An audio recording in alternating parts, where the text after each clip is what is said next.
Another day, another story by Ambrose.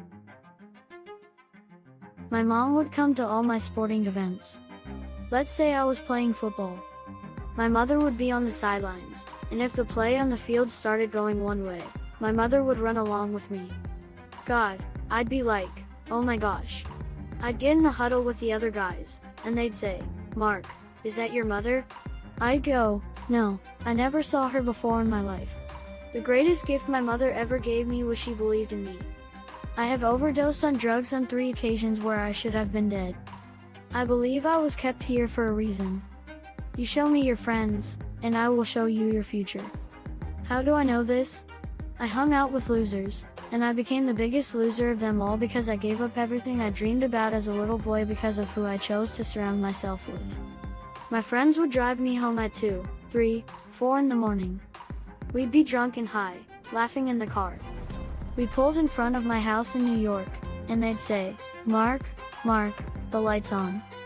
I'd say, oh man, my mother's up. See, my mom wouldn't go to bed until she knew her son was still alive. I'd walk in, and she'd say, hi, Mark, how was your night? I'd say, good, Mom, I'm going to bed. She'd say, can I talk to you for a minute? I'd say, Mom, I'm tired.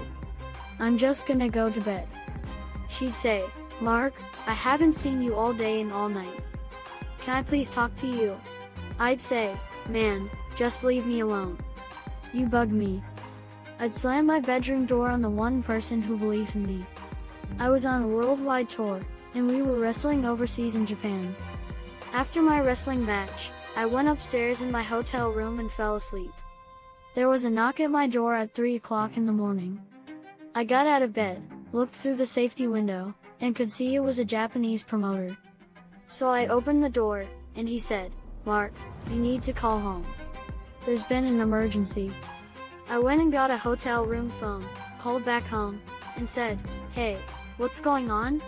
They said, Mark, I don't know how to tell you this.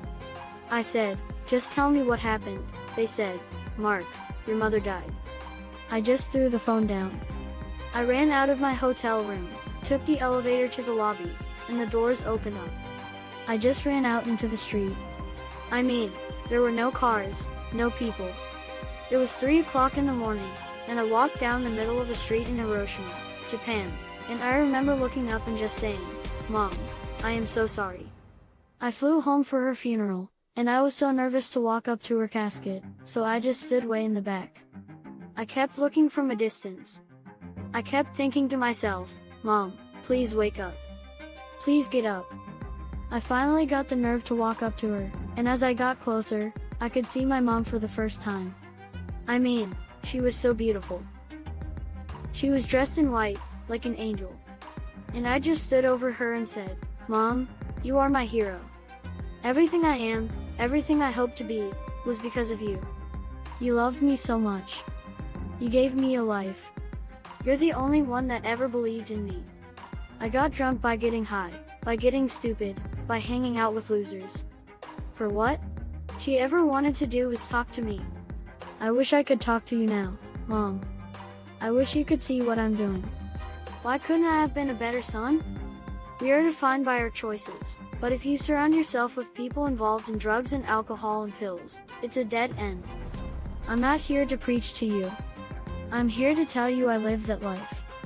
It leads to broken hearts, broken relationships, broken dreams, and death. For what? To get high? If you have a mother or a father, when you go home, tell them how much you love them. See, my whole life was about being rich and famous. I had to be a millionaire. I had to win the race. I had to win the race to expense my marriage, my family, my friends. For what? To be all alone in the world and learn what is truly important, and that is how precious this gift of life is in our families, and how quickly it could be taken away. See, I no longer live in time, I live in moments. It's not what's in your pocket that matters, it's what's in your heart that truly matters. Love is just a word until somebody comes along and gives it meaning. You're the meaning.